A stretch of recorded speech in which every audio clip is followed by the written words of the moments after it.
સ્વાગત છે દોસ્તો ફિલ્મની વાતો ગુજરાતીમાં। આજના વિડીયોમાં આપણે વાત કરવાના છીએ સુપરસ્ટાર વિક્રમભાઈ ઠાકોર, મમતા સોની, પ્રાંજલ ભટ્ટની બ્લોકબસ્ટર ગુજરાતી ફિલ્મ પ્રીત જન્મો જન્મની ભૂલાશે નહીં। આ ફિલ્મ આપ સૌ જાણો છો, તેના 16 વર્ષ પૂરા થયા ત્યારે આ ફિલ્મના રિલીઝ કરવાની જાહેરાત કરવામાં આવી હતી। આ ફિલ્મના હવે રિલીઝની તારીખ પણ જાહેર કરી દેવામાં આવી છે। કઈ તારીખથી આ ફિલ્મ આપ સૌને સિનેમાઘરોમાં રિલીઝ થતી જોવા મળશે તેની વાત કરીએ તો સુપરસ્ટાર વિક્રમભાઈ ઠાકોરની પ્રીત જન્મો જન્મની ભૂલાશે નહીં આ ફિલ્મ આપ સૌને 12 ડિસેમ્બર 2025ના રોજથી ગુજરાતના ઘણા બધા સિનેમાઘરોમાં નવા રંગરૂપ સાથે રિલીઝ થતી જોવા મળશે।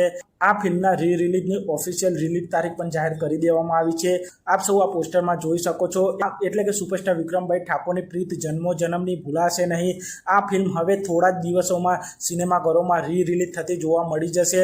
પણ હજુ સુધી આ ફિલ્મના રિલીઝની કોઈ હાઈપ એટલી બધી જોવા મળી રહી નથી, તો જોવાનું રહેશે કે સુપરસ્ટાર વિક્રમભાઈ ઠાકોરની પ્રીત જન્મો જન્મની ભૂલાશે નહીં આ ફિલ્મને રિલીઝ કેવો રિસ્પોન્સ જોવા મળે છે તે જોવાનું રહેશે। તો આપ સૌ વિક્રમભાઈ ઠાકોરની આ પ્રીત જન્મો જન્મની ભૂલાશે નહીં આ ફિલ્મને રિલીઝમાં જોવા જશો કે નહીં તે કોમેન્ટ કરજો। અને આપ સૌ આવા જ પ્રકારના ગુજરાતી ફિલ્મોને લગતા વિડીયો જોવા માંગતા હો તો ચેનલને સબસ્ક્રાઈબ કરી દેજો, વિડીયોને લાઇક કરી દેજો અને જોતા રહો ફિલ્મી વાતો ગુજરાતી।